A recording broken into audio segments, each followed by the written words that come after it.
Contextual Presents. Posisi Turki secara geografis nih mungkin ke Mas Habib dulu ya, karena gue sendiri nggak terlalu familiar gitu ya sama kondisi geografisnya Turki, nggak pernah ke sana juga. Mungkin Mas Habib, sebenarnya kondisi geografis apa sih yang bikin kawasan Turki dan sekitarnya ini jadi rawan terhadap gempa? Sebenarnya kalau aku mau bahas sedikit tentang gempanya dulu ya, kayak gitu nanti mungkin bahas sedikit tentang geografisnya Turki gimana.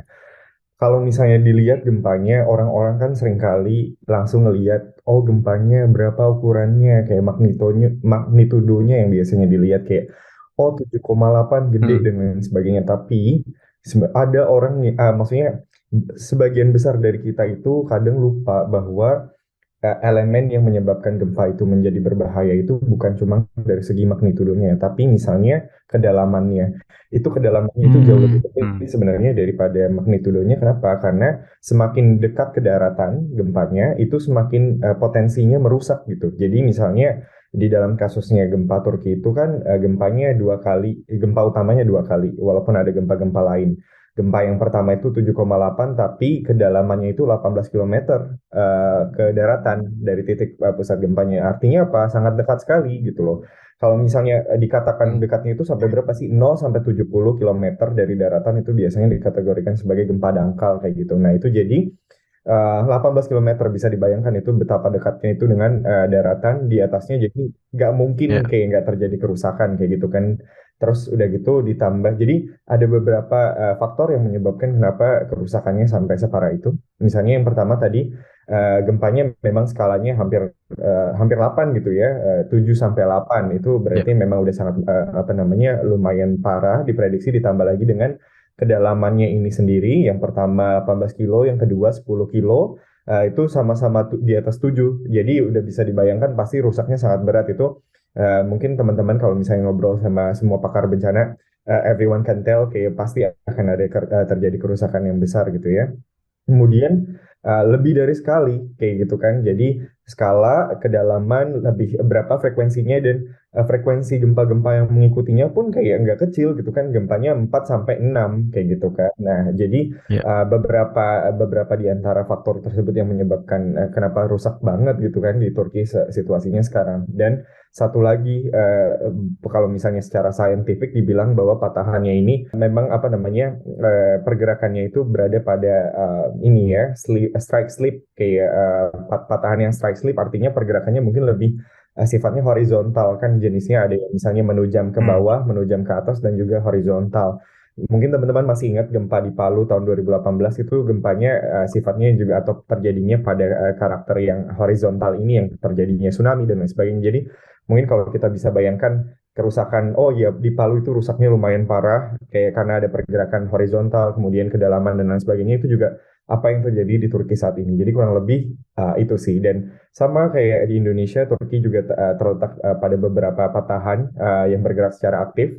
Dan tadi sebenarnya udah disebutin sama Ikhlas juga ya kalau nggak salah di awal, gempa di Turki yang besar ini bukan terjadi sekali, udah beberapa kali, dan itu ya memang karena it's a destiny. Jadi apa namanya, sudah takdirnya kita berada pada beberapa patahan itu, termasuk di Indonesia juga kayak gitu. Dan kalau kita ngebahas destiny gitu, Mas Habib, apa yang bisa dilakukan respon negara gitu? Kalau udah destiny kan berarti udah ada dari sananya kan. Berarti kita bisa melakukan tindakan untuk memprevent aplikasi yang lebih parah daripada bencana tersebut. Aku mulai dari apa yang bisa dilakukan individu dulu ya. Jadi misalnya Iya, survival iya. tips nih. Jadi untuk pendengar kontekstual mungkin semoga jadi lebih paham bencana setelah mendengarkan episode ini. Jadi yang pertama misalnya kita harus Iya. tahu bahwa apabila kita merasakan gempa besar misalnya selama 20 detik, Hmm.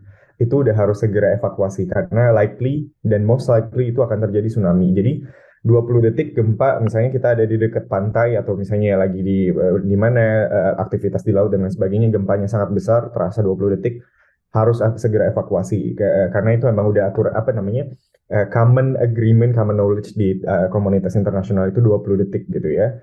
Kemudian juga tadi Hmm. masalah soal dangkal atau enggak kayak gitu. Jadi kalau misalnya memang gempanya, kita tahu informasi gempanya relatif dangkal, segera hindari apa namanya bangunan-bangunan atau yang misalnya mudah roboh dan lain sebagainya kayak gitu.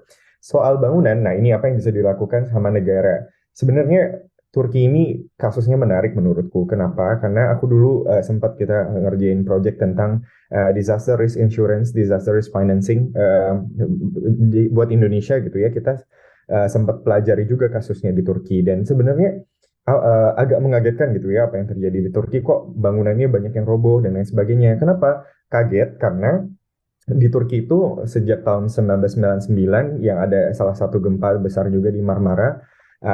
Turki itu sangat Ya. mengedepankan masalah bangunan, kode bangunan, struktur bangunan kayak gitu. Jadi mereka misalnya setiap bangunan yang ada di Turki, pemilik rumah itu harus memiliki asuransi bangunan gedung, asuransi gempa lah kayak gitu istilahnya kayak gitu. Dan di beberapa provinsi Hmm. bahkan nggak dibolehkan dipasang misalnya utilities, listrik atau air kalau misalnya mereka nggak punya asuransi gempa.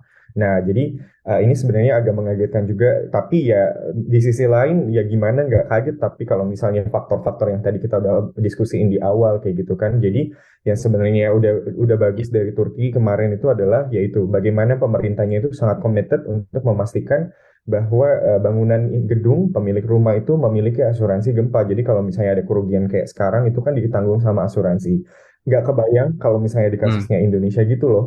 Ya nggak sih? Iya, iya, iya. Kayak terus udah gitu masalah multi bencana senario kayak misalnya sekarang kan musim salju kayak maksudnya lagi winter sorry masih winter kayak di Eropa ya bagaimana masalah respon bencana ketika kita lagi di situasi yang tidak memungkinkan. Kalau di Indonesia bisa banget ya itu musim hujan gempa lagi banjir longsor dan lain sebagainya itu jadi ada beberapa hal yang Ya. memang kita nggak pernah terbayangkan lah kayak gitu. Terus sama satu lagi aja kayak masalah langkah hukum yang diambil terhadap kontraktor. Jadi aku tadi juga baru baca lagi update-nya bahwa pemerintah Turki, terutama di pemerintah daerahnya itu langsung segera tangkap menahan beberapa Oh. kontraktor bangunan gedung karena terutama bangunan yang hancur kayak gitu. Jadi mereka sangat Hmm. committed dari misalnya mengasuransikan, memastikan bahwa masyarakatnya itu mematuhi kode peraturan bangunan sama ya beneran ada langkah hukumnya kalau misalnya ketahuan nih bangunan yang mana yang hancur. Jadi this is kayak ini ya a very concrete reason,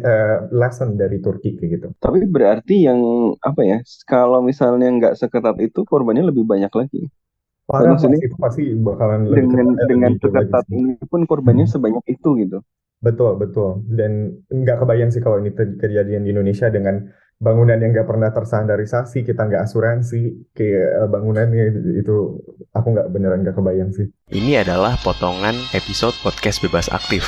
Dengerin selengkapnya di Podcast Bebas Aktif yang bisa kalian cari di Spotify, Google Podcast, dan Apple Podcast. Sampai ketemu.